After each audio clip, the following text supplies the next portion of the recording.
Como siervos de Cristo, todos los creyentes deberían anhelar escuchar las palabras bien, siervo bueno y fiel.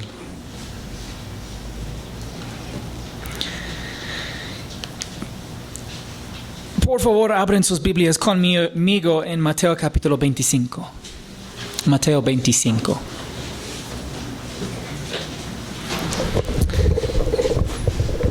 Aquí dice, versículo 14.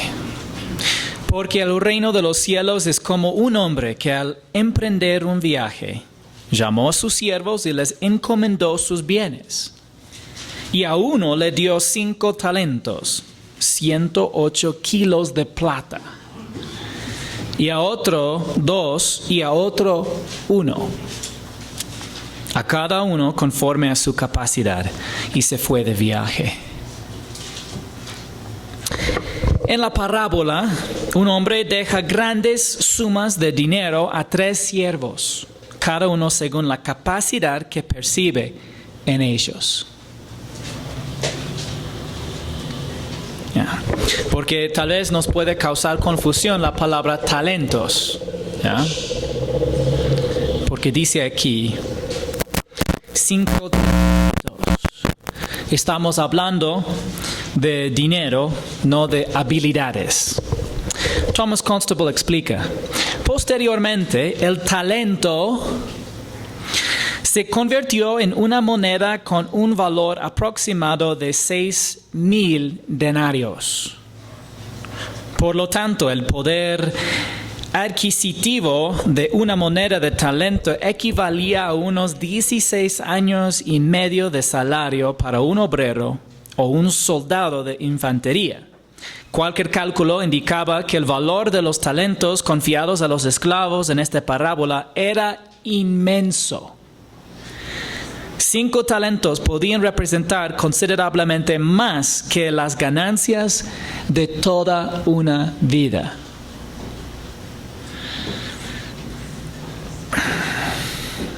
Y un momentito, tengo un problema aquí.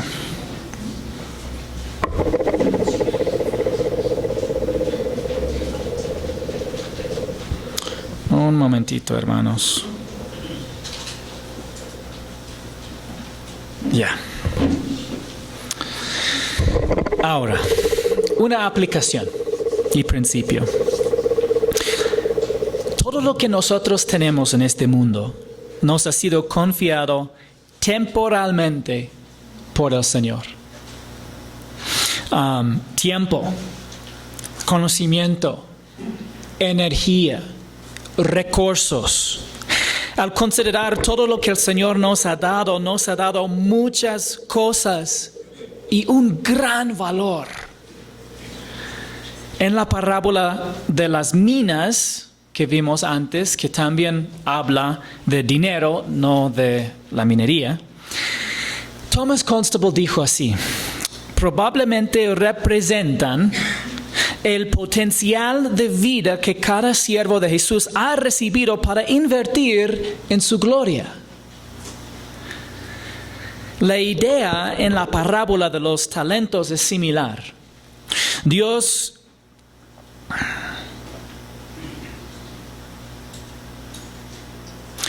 no da a todos el mismo tiempo, conocimiento, energía, ni recursos. Y no debemos envidiar a quienes les ha dado más, ya que no merecemos nada. Sin embargo, cada uno deberíamos reconocer que hemos recibido bastante del Señor. Antes perdí unos de mis notas, entonces voy a volver atrás un momentito. Para mencionar algo. Esta historia que estamos estudiando se conoce a menudo como la parábola de los talentos. Y otra vez estamos hablando de dinero, no estamos hablando de habilidades humanas. Y recuerde que una parábola es una historia basada en la vida cotidiana, diseñada para enseñar un principio espiritual. Mientras que la parábola de las 10 vírgenes enseñaba el principio de la preparación y la vigilancia. La parábola de los talentos enseña el principio de la mayordomía o servicio.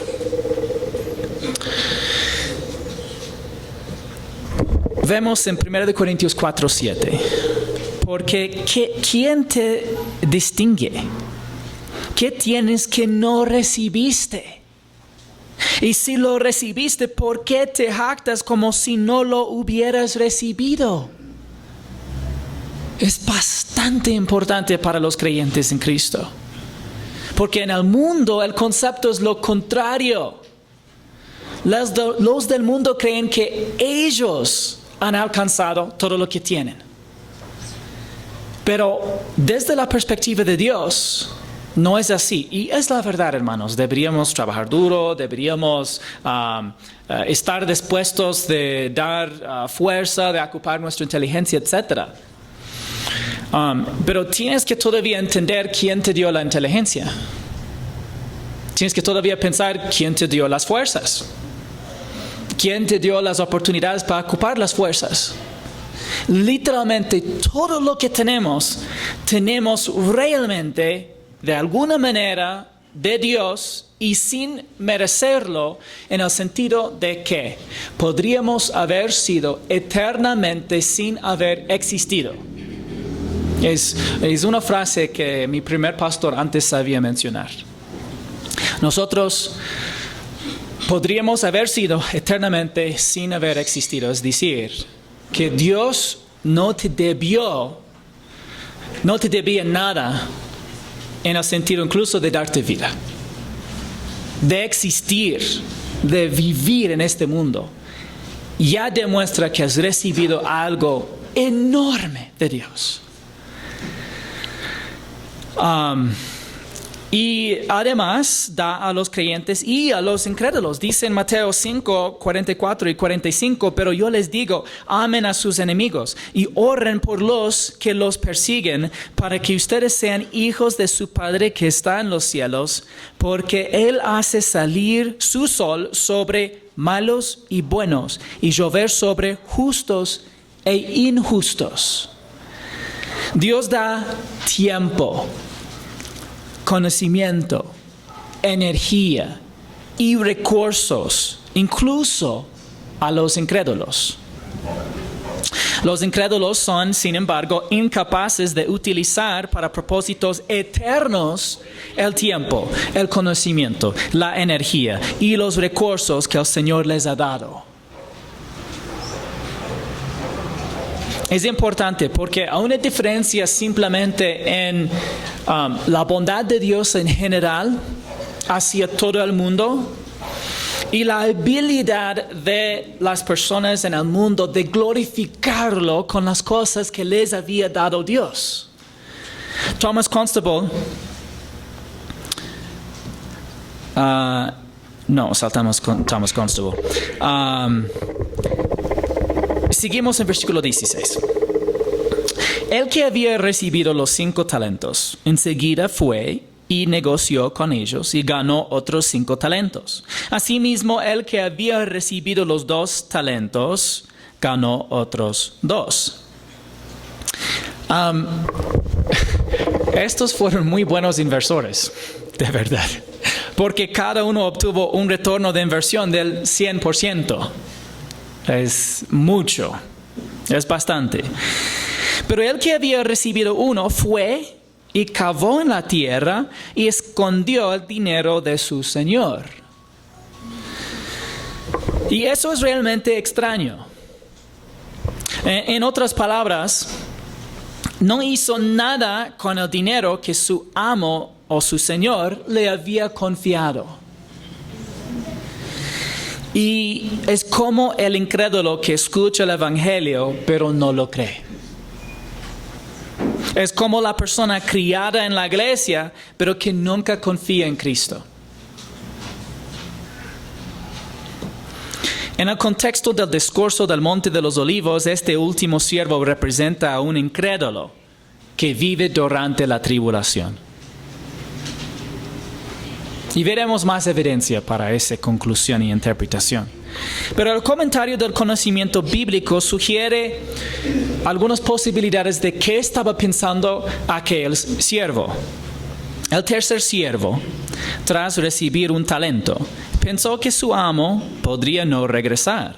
Si algún día regresaba, podría simplemente devolvérselo sin sufrir pérdidas por una mala inversión.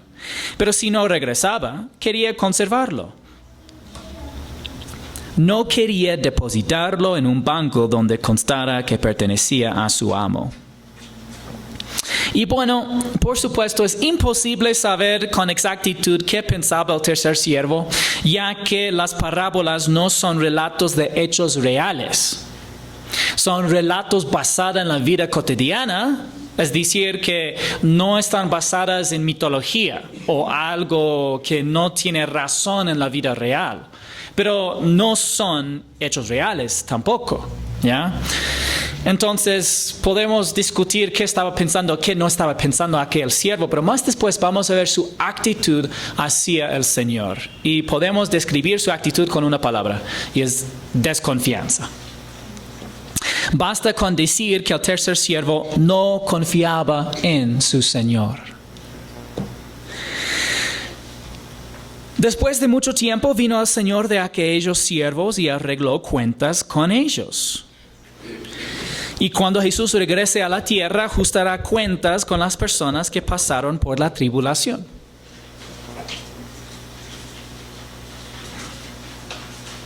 No literalmente en temas de dinero. Y llegando el que había recibido los 5 talentos, trajo otros 5 talentos, diciendo: Señor, usted me entregó 5 talentos. Mire, he ganado otros 5 talentos. Su Señor le dijo: bien, siervo bueno y fiel. En lo poco fuiste fiel, sobre mucho te pondré. Entra en el gozo de tu Señor. Hermanos, ¿qué significa ser fiel?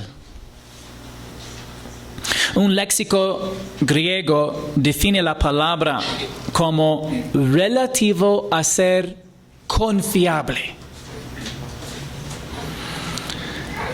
Y hermanos, no hay mayor elogio que escuchar de nuestro Señor: bien, siervo bueno y fiel.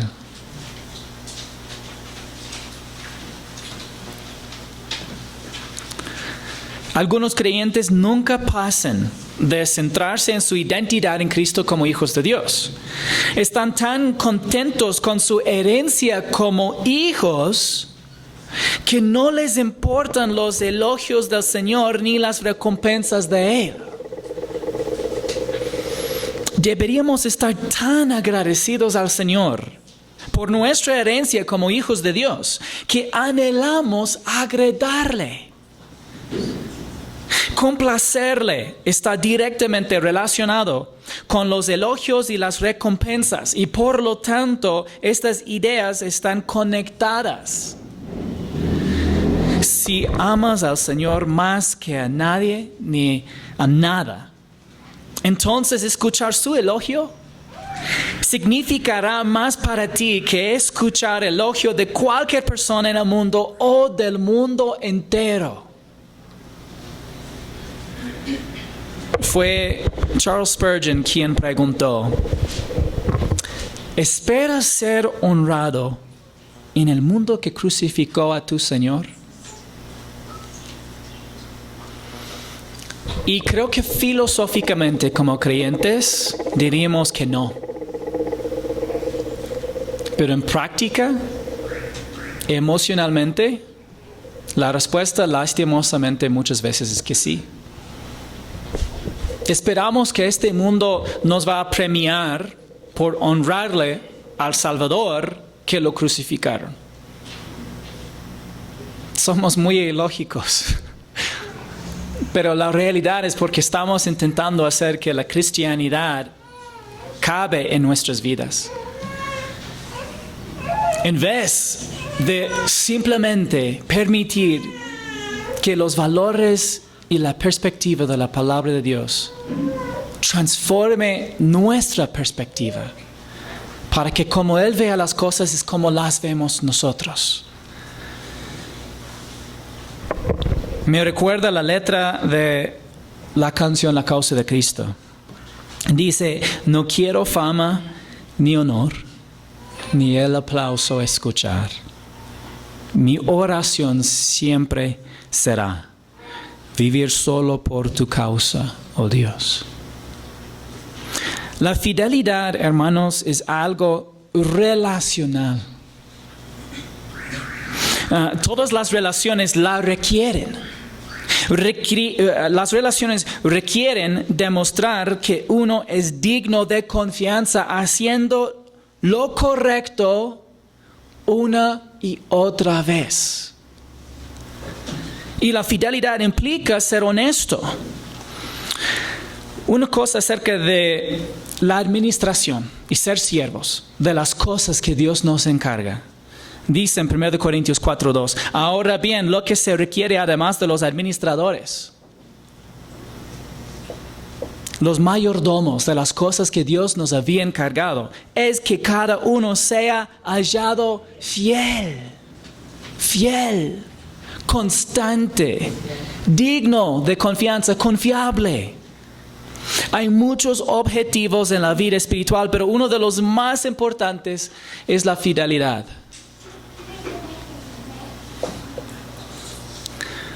Bueno, hermanos, ¿cómo podemos ser fieles en nuestra relación con el Señor? Hay algunas claves importantes. Entonces, recordemos que nosotros somos justificados, declarados justos ante Dios, mediante la fe en Jesucristo. Él es el único objeto de la fe que nos salva. Cuando transferimos nuestra fe de nosotros mismos, nuestro comportamiento, nuestras buenas obras, nuestra fidelidad o cualquier otro objeto de la fe, transferimos ese objeto de la fe a Jesús, en este momento el Espíritu Santo de Dios nos bautiza. Significa que Él nos sumerge, Él nos identifica con Cristo. Así ya estamos vistos en Cristo. Esto significa que somos parte del cuerpo de Cristo, que es la iglesia universal. Y ya estamos identificados con Él permanentemente. Al mismo momento, nosotros estamos incorporados en la familia de Dios. Nosotros nacemos de nuevo como hijos y hijas de Dios. Y tenemos una nueva identidad. Y Dios dice que es imposible que seamos echados afuera. Dice que nadie nos puede arrebatar de su mano. Ya nosotros tenemos una nueva y hermosa vida con Dios. Y una vez que somos miembros de la familia de Dios, estamos dentro de un círculo, podemos imaginar en nuestra mente, un círculo de lo cual nunca podemos escapar. ¿Ya? Pero en la familia de Dios, la clave para poder serle fiel es de andar en comunión con Dios. Cuando estamos en comunión y permanezcamos en comunión con Jesucristo y dependencia activa de Él, tenemos la llenura del Espíritu. Y cuando vemos la llenura del Espíritu en Efesios capítulo 5, vemos de que es el control del Espíritu, su guía, que nos va a cambiar la forma de pensar, la forma de hablar, la forma de vivir y interactuar con los demás. Y esa es la clave para serle fiel, es de permanecer, porque separados de Él, ¿cuántas cosas de valor eterno podremos hacer? Nada. Y en comunión con Él, el Espíritu Santo de Dios produce en nosotros el fruto del Espíritu, pero significa que tenemos que constantemente, es la razón que dice permanecer, tenemos que constantemente mantenernos en comunión con Él para que poco a poco vayamos creciendo espiritualmente en un proceso. Eso es la santificación, es un progreso en tiempo, de poco a poco ser más semejantes a Él. Pero necesitamos mantenernos en una dependencia activa de Él y en comunión con Él. Y permitir que su palabra nos transforme. Dos otros claves aquí. Es que necesitamos el ministerio del Espíritu Santo de Dios para transformarnos. Y necesitamos la palabra de Dios. Necesitamos también la iglesia local. Hay muchas personas que creen que no sea necesario. Pero yo creo que es claro en la palabra de Dios que es una parte esencial de la vida de los creyentes. ¿Ya? Y dice específicamente en Efesios 4 que los dones para enseñar fueron dados para la edificación del cuerpo de Cristo, para que el cuerpo, los santos, hagan la obra del ministerio. Realmente es de la iglesia la obra del ministerio. Es del pastor la capacitación. Y todo esto es clave y esencial para serle fiel al Señor en nuestra vida espiritual con Él. Pero, ¿cuáles son algunos principios importantes sobre la fidelidad en general? Vemos un principio en Lucas 16, versículos 10 al 12. El que es fiel en lo muy poco, es fiel también en lo mucho. Y el que es injusto en lo muy poco, también es injusto en lo mucho. Por tanto, si no han sido fieles en el uso de las riquezas injustas, ¿quién les confiará las riquezas verdaderas? Y si no han sido fieles en el uso de lo ajeno, ¿quién les dará lo que es de ustedes? Entonces, unos principios importantes acerca de la fidelidad. Uno es que la fidelidad y la injusticia son opuestas.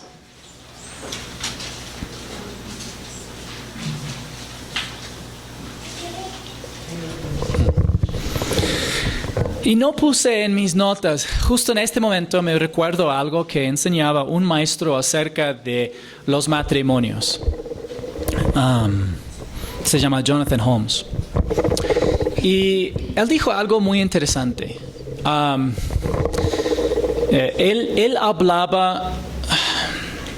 Él contrastaba dos diferentes conceptos.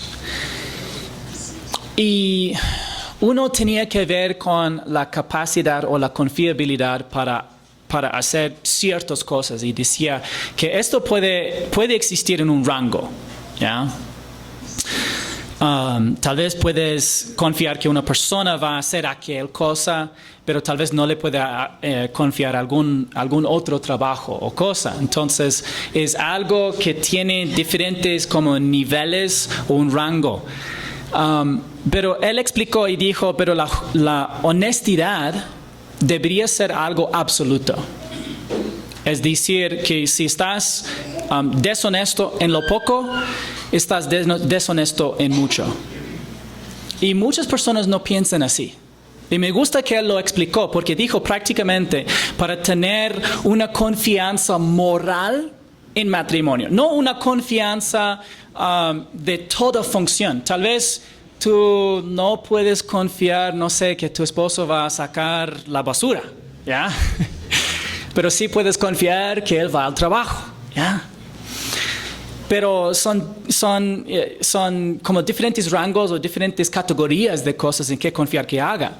Pero deberías poder confiar que lo que él te cuente es verdadero en lo poco o en lo mucho. Si él te dice, me voy a la tienda, va a la tienda. Si él dice que él va al trabajo, va al trabajo. Y si él te dice que va a la tienda, pero va a otro lado, es deshonesto. Y es algo que la gente no quiere reconocer. Y es un problema. Es un problema porque... Y te cuento lo que dijo Jonathan Holmes para que no se enojen conmigo. Okay, yo sé que ya les ofendí. Pero hermanos, cuando escuché esta cosa que él dijo, me resonó fuertemente. Porque creo que es un problema muy arraigado a veces en nuestros corazones. Que queremos que la honestidad sea relativa a las circunstancias. Queremos decir, yo soy honesto en las cosas grandes, aunque puede ser deshonesto en las cosas pequeñas. Y el Señor dice que no funcione así. y está directamente relacionada con la fidelidad en un sentido general en tu relación con el Señor. Y tenga en cuenta que la injusticia y la deshonestidad también están relacionadas, como vemos en la traducción del lenguaje actual y en muchas traducciones, incluso en inglés se traduce así. Dice, al que cuida bien lo que vale poco, también se le puede confiar en lo que vale mucho. Y el que es deshonesto con lo de poco valor, también lo será con lo de mucho valor. Y esto debería para nosotros hacernos reflexionar por un momento y pensar, ¿yo pienso así? ¿O pienso cómo he sido criado? ¿O lo que yo veo en el mundo? Y si hay una diferencia en lo que dice el Señor y lo que nosotros estamos acostumbrados, deberíamos decir, Señor, listo, cámbiame. Yo quiero pensar así. Yo quiero exactitud. Yo quiero quedar con la verdad. Yo quiero que las cosas pequeñas sean importantes. ¿Ya?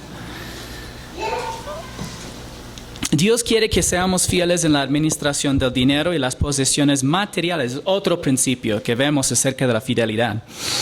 Para poder confiarnos las verdaderas riquezas en el cielo. Cuando habla de riquezas injustas, está simplemente hablando de riquezas mundanas. Está diciendo las riquezas del mundo. Dios quiere que nosotros seamos buenos administradores del dinero que tenemos aquí en el mundo. Las posesiones, pero incluso cualquier cosa que tenemos. Otro principio, así también ustedes, cuando hayan hecho todo lo que se les ha ordenado, digan, siervos inútiles somos. Hemos hecho solo lo que deberíamos haber hecho. Y entonces, como creyentes en Jesucristo, debemos considerarnos siervos indignos, inútiles, y considerar todo lo que hagamos por Él como nuestro deber. Y las dos cosas van juntos. Es interesante, aquí Él no dice, no, tú eres el mejor siervo, tú lo puedes hacer. ¿Ya? Y yo sí a veces le digo, puedes hacerlo. Sí, yo intento animar a la gente, ¿ya? Y les digo, puedes hacerlo, ¿ya? Pero es interesante porque no vemos a Dios diciendo eso.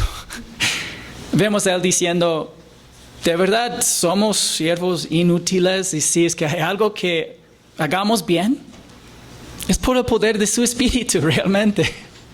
Pero no es algo ofensivo, aunque yo sé que fácilmente somos ofendidos por escuchar eso. Pero otra vez les cuento otro pastor que dijo eso. ¿Ya? Fue él.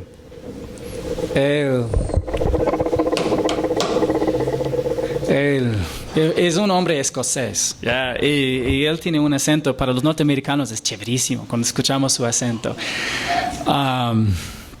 Y es un pastor en Tennessee, pero bueno, vive en Tennessee, aunque es de Escocia. Pero y él dijo que si tú realmente quieres ver a Dios, si tú sientes desconectado y estás en servicio, él dijo, esto es mi recomendación.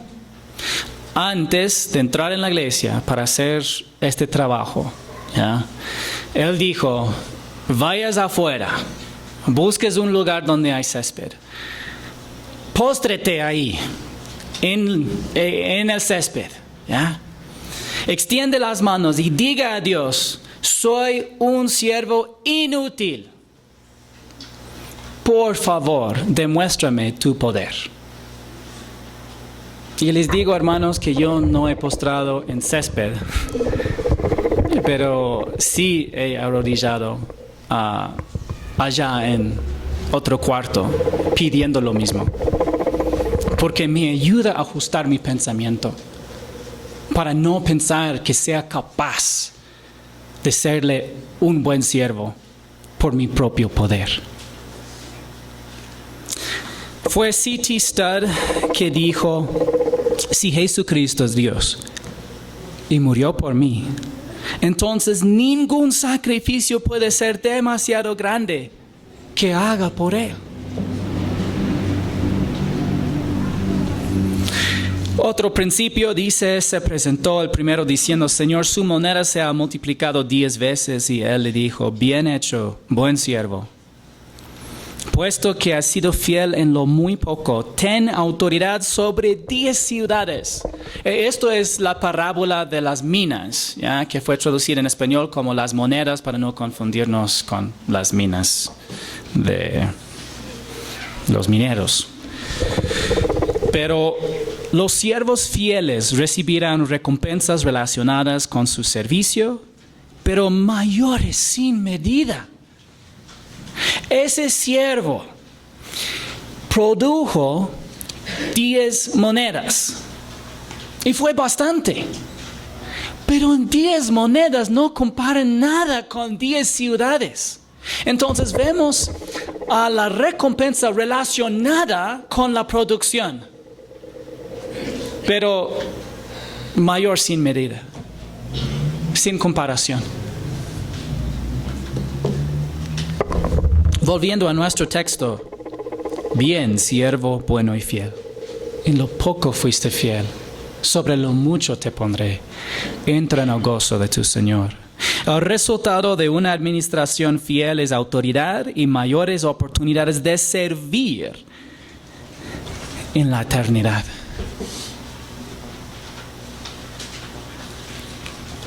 ¿Cómo será recibir recompensas eternas? Un gozo indescriptible.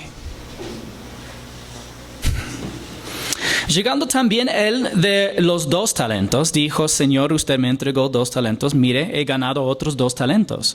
Su Señor le dijo, bien, siervo bueno y fiel, en lo poco fuiste fiel, sobre mucho te pondré, entra en el gozo de tu Señor. Warren Wiersbe comenta, comenzaron como siervos, pero su Señor los ascendió a gobernantes. Fueron fieles en lo poco, así que el Señor les confió mucho. Habían trabajado y se habían esforzado y ahora gozaban de alegría.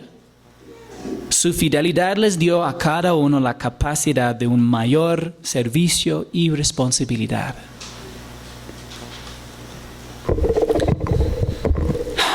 En lo poco fuiste fiel. Nos cuesta ver las cosas desde la perspectiva de Dios. Desde nuestra perspectiva parece que nos llama a ser fieles en muchas cosas. ¿Sí o no? Nos sentimos abrumados por nuestras responsabilidades en el hogar, en el trabajo, en la escuela o la universidad y en la iglesia. Estamos estresados. Parece haber un sinfín de problemas. Y cuando uno se resuelve, 2 más lo reemplazan. Y hacer buenas obras parece interminable. Cuando intentamos compartir el Evangelio con los perdidos, animar a los salvos y discipular a los nuevos creyentes, a veces parece una carga que solo deberíamos preocuparnos por el mañana porque no tenemos tiempo hoy. No sé si estoy diciendo cosas que tal vez resuene contigo.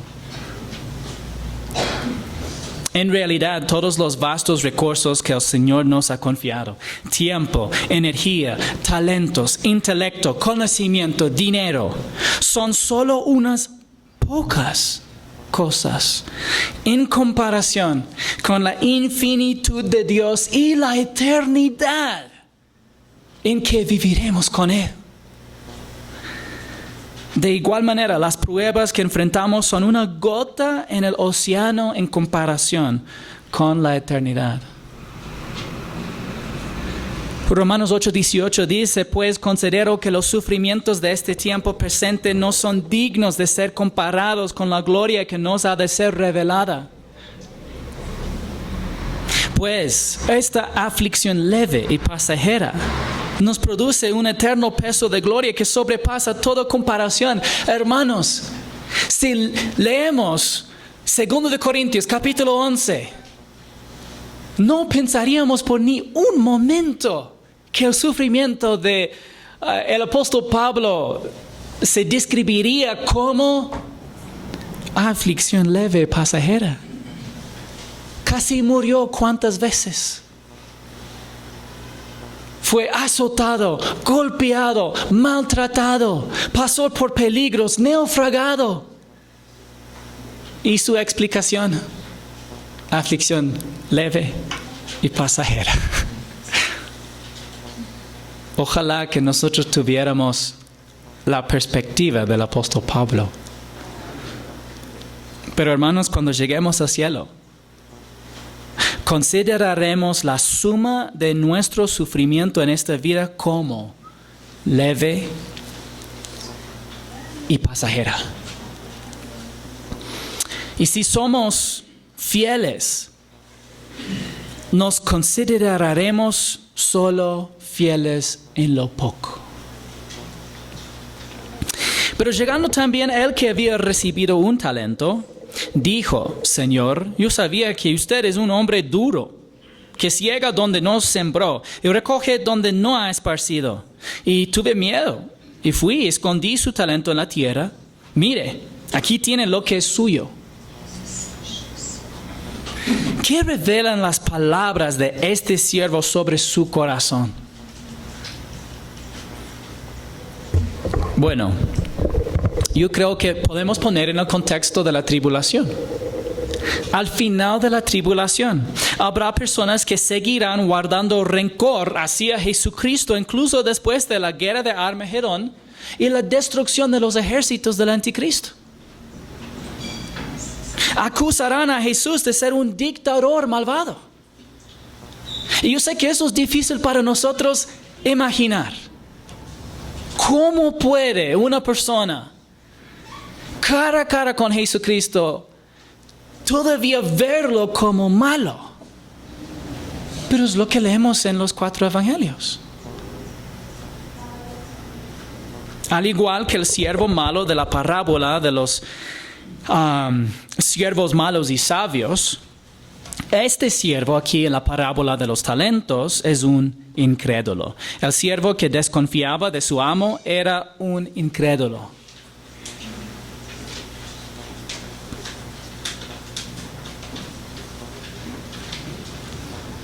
Respecto a la parábola de los siervos malvados y sabios, Thomas Constable dijo así: estos siervos infieles deben ser discípulos de Jesús durante la tribulación, pero no creyentes genuinos. Habrá quienes digan ser seguidores de Jesús durante la tribulación, pero no hayan confiado en Él para la salvación. Hubo muchos así en los días de Jesús y hay muchos hoy. Y creo que es la misma interpretación para esta parábola, que es muy similar también a la parábola de los siervos sabios y malos. Pero su señor le dijo: siervo malo y perezoso, ¿sabías que ciego donde no sembré y que recojo donde no esparcí? Debías entonces haber puesto mi dinero en el banco y al llegar yo hubiera recibido mi dinero con interés. Y prácticamente podemos poner aquí entre comillas: ciego donde no sembré y recojo donde no esparcí. Son las palabras del siervo, no es la realidad del Señor. ¿Ya? Pero si aplicamos estas palabras de condenación a quienes viven durante la tribulación, la pregunta retórica del maestro, ¿ya?, o su declaración, cobra pleno sentido. Porque cuando el mundo sufre los juicios de la tribulación y los incrédulos ven a Jesucristo como el cruel enemigo sobrenatural, deberían someterse a Él, aunque solo sea porque es infinitamente más poderoso que ellos. Pero en cambio la humanidad se unirá contra Él. Después de todos los eventos de la tribulación, al final sabemos que el anticristo con los reyes reunidos en Israel tratará de hacer guerra en contra de Jesús y de todo el ejército celestial. Por tanto, quítenle el talento y dénselo al que tiene los 10 talentos, 216 kilos de plata. Porque a todo el que tiene, más se le dará y tendrá en abundancia, pero al que no tiene, aun lo que tiene se le quitará. Toda persona vive o viva en el mundo hoy posee un potencial vital o de vida que puede aprovecharse o desperdiciarse. Quienes usaron su potencial de vida para la gloria de Dios recibirán más oportunidades de servir en la eternidad. Y esto es el punto en que no deberíamos tomar la parábola o algunos detalles literalmente, en el sentido de que Jesús quite algo de un incrédulo y le dé al creyente, ¿ya? No literalmente, pero el concepto es de que a los que ya han ocupado lo que Dios les había dado, recibirán aún más. Y según también la medida de su fidelidad en comparación. Dependiendo de su fidelidad en el tiempo, algunos creyentes recibirán más recompensas y mayores oportunidades de servir en la eternidad que otros creyentes.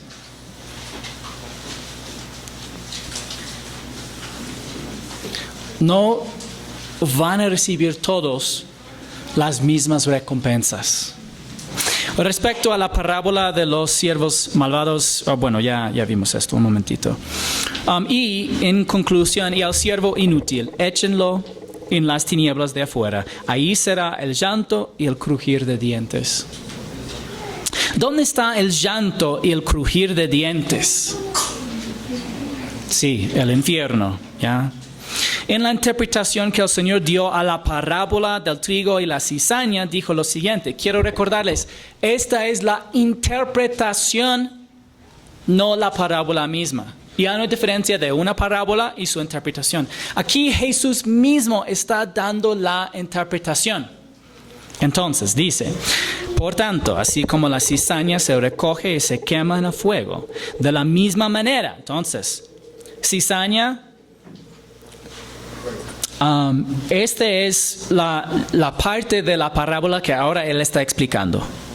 De la misma manera será en el fin del mundo, el Hijo del Hombre enviará a sus ángeles y recogerán de su reino a todos los que son piedra de tropiezo y a los que hacen iniquidad, es decir, los que todavía están identificados con sus pecados. ¿Ya? No está diciendo cualquier persona que hace iniquidad, porque toda persona en el mundo comete pecados, ¿ya? Pero los que todavía están identificados con sus pecados, y hay única manera de ya no ser identificados con sus pecados, ¿y cuál es esa manera? Sí, de poner su fe en Jesucristo, no es de dejar de pecar, porque nadie lo hace. Y si alguien te dice, bueno, yo ya he estado con la iglesia y yo ya he estado con el Señor ahora 40 años y gracias a Dios ya no he pecado.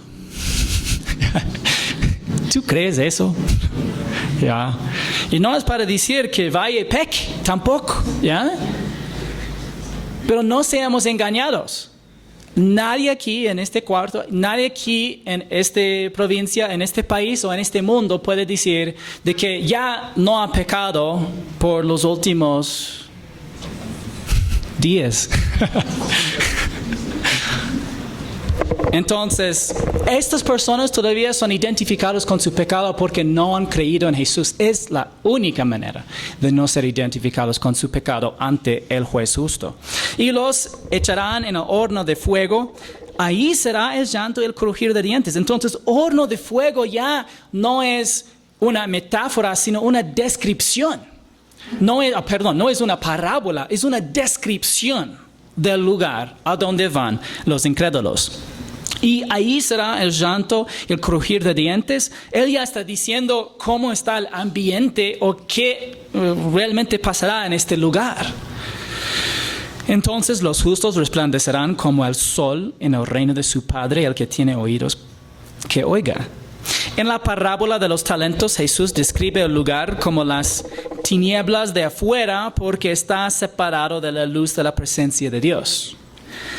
Pero anteriormente aquí en la parábola, la explicación o interpretación de la parábola de la cizaña, lo había descrito literalmente como el horno de fuego y que luego se revela como el lago de fuego. ¿Y qué sugiere el llanto? Tristeza. ¿Y qué sugiere el crujir de dientes? La ira. Y estos versículos resuelven el debate en redes sociales sobre el lago de fuego. Como les dije antes, de que ahora hay grandes debates. Y con mucha tristeza, yo vi un hombre que ha trabajado antes en la apologética para defender a la cristianidad. Y él dice, bueno, si realmente dice algo en la Biblia, lo creeré. Pero él rechaza que existe el infierno. Y ahí dice, ¿qué más claro quieres? Y no es el único versículo, hay uno y tras otro versículo, y todos describen al infierno de la misma manera. La palabra de Dios siempre describe el lago de fuego como un lugar de tormento eterno y consciente. Jesús también describe el infierno como un lugar de castigo con varios grados. Será peor para algunos que para otros. Pero algunos apologistas populares han estado promoviendo el concepto de la aniquilación, ¿ya? Que dice que los incrédulos serán aniquilados o destruidos por completo en el lago de fuego y dejarán de existir. Y si bien esa doctrina nos parece agradable, simplemente no es lo que dicen las Escrituras. Al considerar la severidad del castigo eterno, esto debería recordarnos de tres cosas. Primero, que Dios es infinitamente santo, y tal grado que nunca comprenderemos plenamente la grandeza de su pureza moral, aunque tendrá mucho más sentido para nosotros cuando ya no vivamos en cuerpos corrompidos por el pecado. Segundo, Dios ha sido tan misericordioso al salvarnos. Nunca podríamos ganarnos ni merecer la salvación, y deberíamos estar eternamente agradecidos por ello. Y finalmente, deberíamos sentir una gran carga por el destino de los perdidos y compartir con ellos el único mensaje salvador, el Evangelio de la gracia de Dios.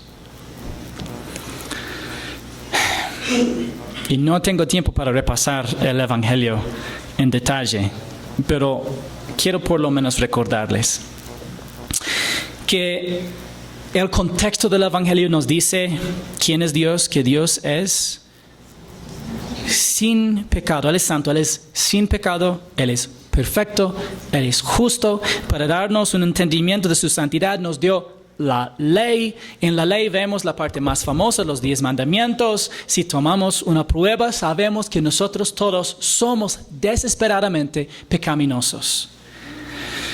Además, entonces Dios es santo y nosotros somos pecadores, culpables de haber quebrantado su ley y merecedores de la muerte. Y la muerte es la separación. Merecemos ser separados de Dios por nuestro pecado, porque Él es tan infinitamente santo, perfecto y justo.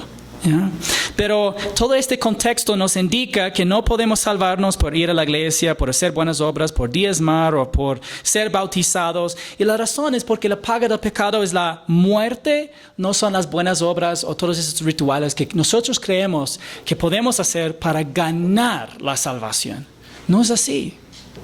Entonces, como Dios es un juez santo, no puede aceptar nada a cambio de su justicia que exige la muerte, pero sí acepta un sustituto. Y como no había nadie en el mundo calificado para ser el Salvador, Dios se hizo hombre. Jesucristo es Dios que se hizo hombre. Entró aquí en el mundo, vivió una vida sin pecado para ser el único calificado para ser el Salvador del mundo. Él murió la muerte que nosotros merecemos.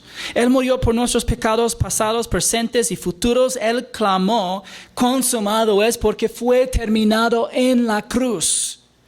todos nuestros pecados fueron pagados por su muerte sustitutiva como nuestro Salvador y resucitó al tercer día.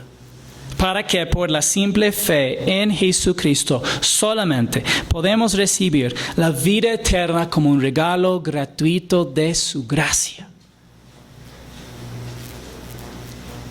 Hermanos, tenemos un mensaje hermoso que podemos compartir con los demás. Muchas personas solamente están esperando de que nosotros les compartamos este mensaje. Muchos no saben en dónde van cuando mueren. Nosotros sí sabemos. Deberíamos compartir esa esperanza con ellos que no la tienen. ¿Qué podemos aplicar a nuestras propias vidas de esta parábola? Warren Wiersbe saca aplicaciones de la parábola de los siervos malos y prudentes, la parábola de las 10 vírgenes y la parábola de los talentos. Él dice así: estas 3 parábolas nos animan a amar a su venida, esperarla y trabajar fielmente hasta que venga. Debemos velar, testificar y trabajar. Porque puede que no tengamos éxito a los ojos de los hombres, ni siquiera seamos populares. Pero si somos fieles y productivos, recibiremos nuestra recompensa. Como siervos de Cristo, todos los creyentes deberían anhelar escuchar las palabras: bien, siervo bueno y fiel.